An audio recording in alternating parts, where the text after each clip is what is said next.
Hello friends, ఈరోజు మనం PHP MySQL connectivity ఎలాగో తెలుసుకుందాం. ముందుగా మీరు awardspace.comలో రిజిస్టర్ అవ్వండి. రిజిస్టర్ అయిపోయిన తర్వాత ఇక్కడ డొమైన్ మేనేజర్ మీద క్లిక్ చేయండి. డొమైన్ మేనేజర్లో మీకు ఇలా ఆప్షన్స్ వస్తాయి.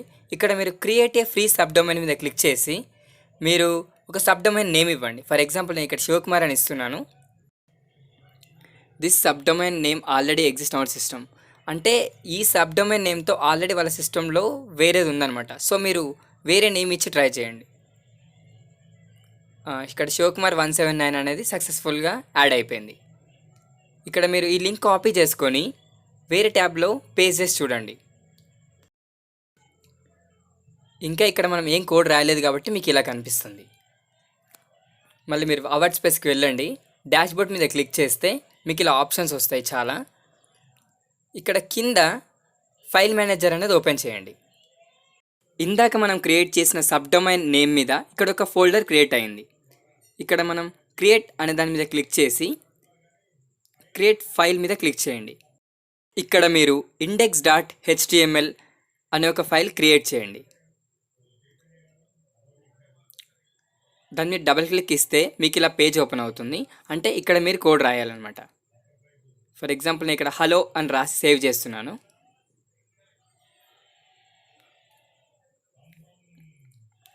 రీఫ్రెష్ చేసి చూద్దాం ఫ్రెండ్స్. చూసారు ఫ్రెండ్స్, ఇక్కడ హలో అని వచ్చింది. అంటే మనం ఇక్కడ ఒక కోడ్ రాసాం కాబట్టి అక్కడ డిస్ప్లే అయింది. సో బ్యాక్ వెళ్ళండి, లేదా డాష్బోర్డ్ మీద క్లిక్ చేయండి. క్లిక్ చేసిన తర్వాత ఇక్కడ డేటాబేస్ మేనేజర్ మీద క్లిక్ చేయండి. ఇక్కడ మీకు ఇది ఓపెన్ అవుతుంది. ఇక్కడ డిజిట్స్ ఉన్నాయి కదా ఫ్రెండ్స్, పక్కన అండర్స్కోర్ తర్వాత ఒక నేమ్ ఇవ్వండి. అంటే అది మీ డేటాబేస్ యొక్క నేమ్. ఇక్కడ నేను శివం 179 ఇస్తున్నాను. మీరు ఒక పాస్వర్డ్ పెట్టుకోండి ఫ్రెండ్స్. ఆ పాస్వర్డ్ అనేది ఒక క్యాపిటల్ లెటర్, ఒక సింబల్, ఒక నెంబర్ ఉంటే పాస్వర్డ్ అనేది స్ట్రాంగ్గా ఉంటుంది ఫ్రెండ్స్. ఫర్ ఎగ్జాంపుల్ ఇక్కడ శివ 179 ఇస్తున్నాను. ఇది వీక్ పాస్వర్డ్.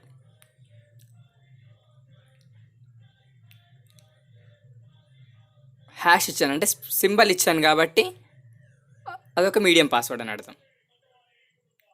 క్రియేట్ డేటాబేస్ మీద క్లిక్ చేయండి. చూసారు ఫ్రెండ్స్, ఇది మీ డేటాబేస్.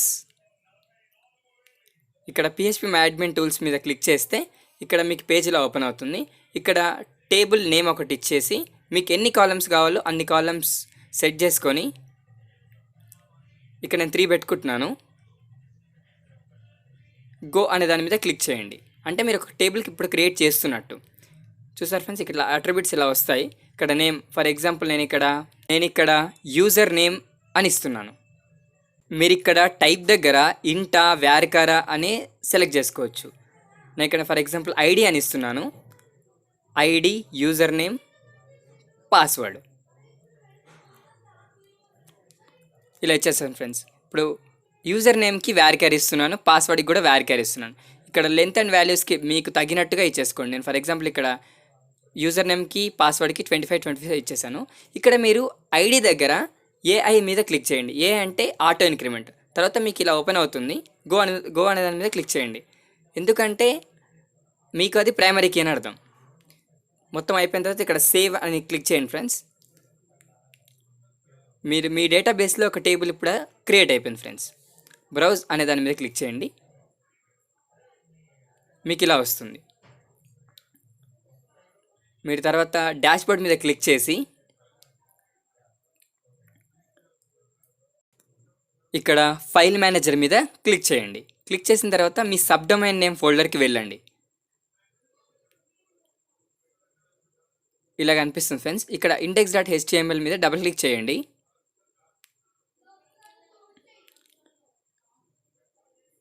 ఇక్కడ నేను ఇచ్చే కోడ్ పేస్ట్ చేసుకోండి ఫ్రెండ్స్. ఫర్ ఎగ్జాంపుల్ కోసం ఇస్తున్నాను.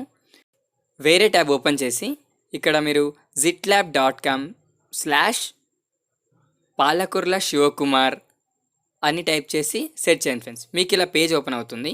ఇక్కడ ఐఓటీ అనే దాని మీద క్లిక్ చేయండి ఫ్రెండ్స్. ఇక్కడ క్రియేటింగ్ ఏ డేటాబేస్ అనే దాని మీద క్లిక్ చేసి HTML ఫైల్ మీద క్లిక్ చేయండి.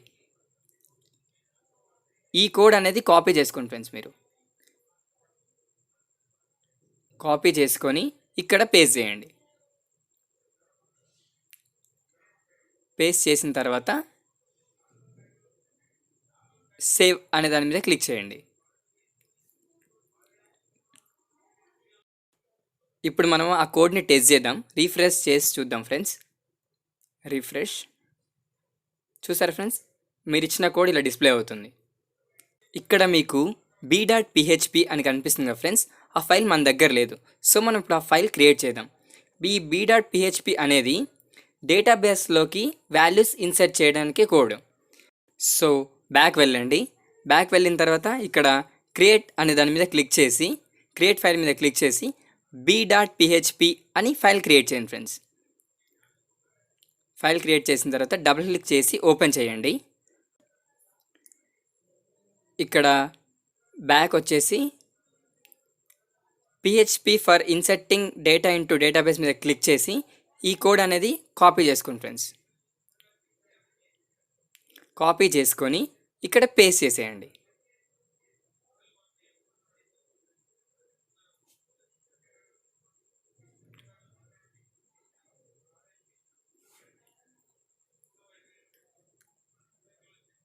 ఇక్కడ నేను ఈ టోటల్ కోడ్ మొత్తం కాపీ చేసుకుంటున్నాను ఫ్రెండ్స్.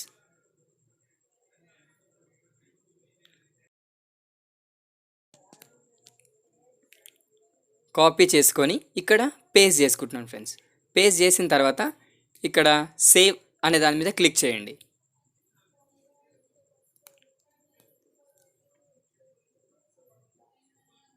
ఇప్పుడు ఇక్కడికి వచ్చిన తర్వాత డేటాబేస్ మేనేజర్కి వెళ్ళండి.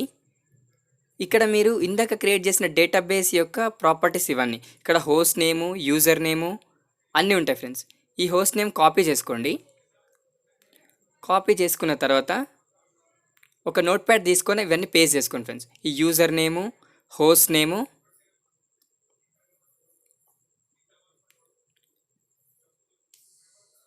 ఈ నోట్ ప్యాడ్లో కాపీ చేసుకోండి ఫ్రెండ్స్.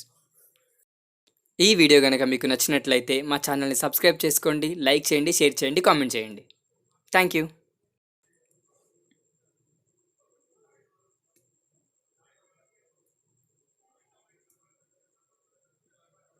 ఇక్కడ మీకు user name, server name same ఉంటుంది. ఇక్కడ మీరు ఇందాక డేటాబేస్ క్రియేట్ చేయడానికి పాస్వర్డ్ ఇచ్చారు కదా ఫ్రెండ్స్, ఆ పాస్వర్డ్ కూడా ఇక్కడ సేవ్ చేసి పెట్టుకోండి. సో మళ్ళీ డాష్బోర్డ్కి వెళ్ళండి. డాష్బోర్డ్ వెళ్ళిన తర్వాత ఇక్కడ ఫైల్ మేనేజర్ మీద క్లిక్ చేయండి. మీ సబ్ డొమైన్ ఫోల్డర్కి వెళ్ళండి.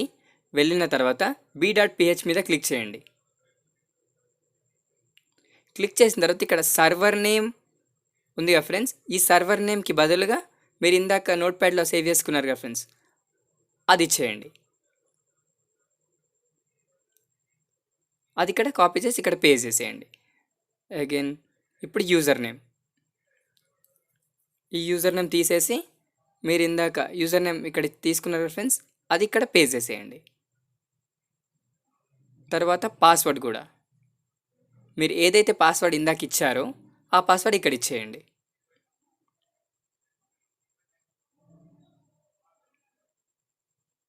తర్వాత ఫైనల్గా డేటాబేస్ నేమ్ కాపీ చేసుకోండి.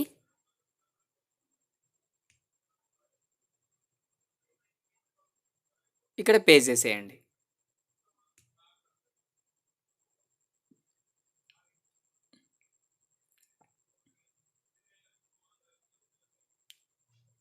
ఇక్కడ మీరు టేబుల్ నేమ్ ఏమైతే ఇచ్చారో ఇక్కడ ఇన్సర్ట్ ఇంటూ పక్కన యూజర్స్ అని ఉంది కదా ఫ్రెండ్స్, అక్కడ ఆ టేబుల్ నేమ్ ఇచ్చేయండి.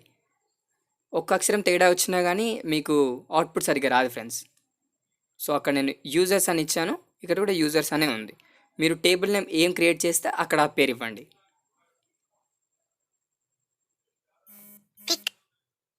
సేవ్ అనే దాని మీద క్లిక్ చేయండి.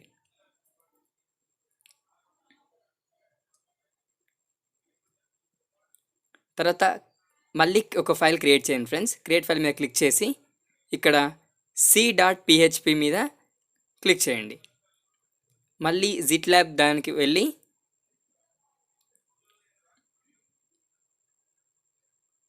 ఇక్కడ పిహెచ్పి ఫర్ సి డేటా అనే దాని మీద క్లిక్ చేసి ఇక్కడ మీరు కోడ్ కాపీ చేసుకొని ఈ c.phpలో పేస్ట్ చేయండి.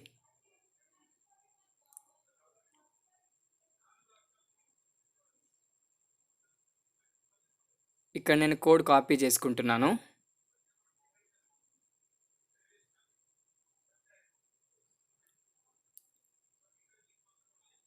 కోడ్ కాపీ చేసుకొని ఇక్కడ పేస్ట్ చేసేస్తున్నాం ఫ్రెండ్స్. సో ఇందాక ఏమొచ్చాయో సేమ్ అలాగే వచ్చాయి కదా ఫ్రెండ్స్, ఇక్కడ కూడా సేవ్ చేసేయండి. సేవ్ చేసిన తర్వాత బ్యాక్ వచ్చేయండి. బ్యాక్ వచ్చి b.php ఓపెన్ చేసేసి ఇవి ఉన్నాయి కదా ఫ్రెండ్స్, ఇవన్నీ కాపీ చేసుకొని అక్కడ పేస్ట్ చేయండి.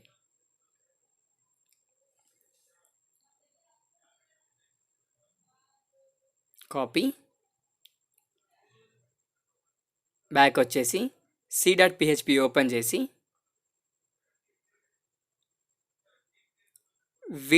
వీటికి రీప్లేస్ చేసేయండి ఫ్రెండ్స్. సో కట్ చేసి పేస్ట్ చేసేయండి ఫ్రెండ్స్. తర్వాత సేవ్ అనే దాని మీద క్లిక్ చేయండి. క్లిక్ చేసిన తర్వాత రీఫ్రెష్ చేయండి ఫ్రెండ్స్ ఒకసారి పేజ్. రీఫ్రెష్ చేశారు కదా, కొన్ని వాల్యూస్ ఇచ్చి చూద్దాం.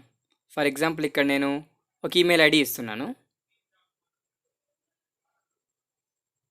ఈమెయిల్ ఐడి ఇచ్చి ఒక పాస్వర్డ్ ఏదైనా 123456 అని ఇస్తున్నాను. రిజిస్టర్. ఇక్కడ చూసారు friends, new record created successful అని వచ్చింది. ఇక్కడ మనం డేటాబేస్లో చూద్దాం, ఒకసారి రీఫ్రెష్ చేసి చూస్తే ఇక్కడ ఇచ్చాము కదా ఫ్రెండ్స్, 1 శివకుమార్ అనే యూజర్ నేమ్తో ఇక్కడ పాస్వర్డ్ వచ్చేసింది.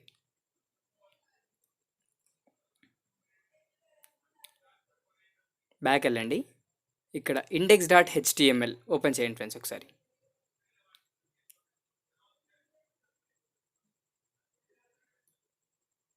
ఇక్కడ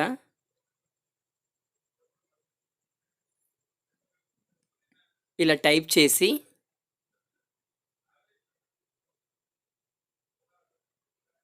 ఇక్కడ clear here to see database details అని ఇచ్చి సేవ్ చేయండి ఫ్రెండ్స్. సో ఇక్కడ బ్యాక్ వచ్చేసి ఈసారి ఇంకొక నేమ్ ఇవ్వండి ఫ్రెండ్స్. ఇచ్చేసి పాస్వర్డ్ ఏదైనా ఇచ్చేసి రిజిస్టర్ మీద క్లిక్ చేయండి. న్యూ రికార్డ్ క్రియేటెడ్ సక్సెస్ఫుల్ అని వచ్చింది ఫ్రెండ్స్. ఒకసారి బ్యాక్ వెళ్ళండి, మీకు ఇక్కడ ఇలా కనిపిస్తుంది click here to database details అని. ఇందాక మనం టైప్ చేసాం కదా ఫ్రెండ్స్, అక్కడ క్లిక్ చేస్తే మీరు ఏమైతే ఇందాక ఏమేమి ఇచ్చారో అవన్నీ ఇక్కడ డిస్ప్లే అవుతాయి. అంటే మీకు డేటాబేస్లో ఏవైతే వాల్యూ స్టోర్ అయినాయో ఇక్కడ చూసుకోవచ్చు.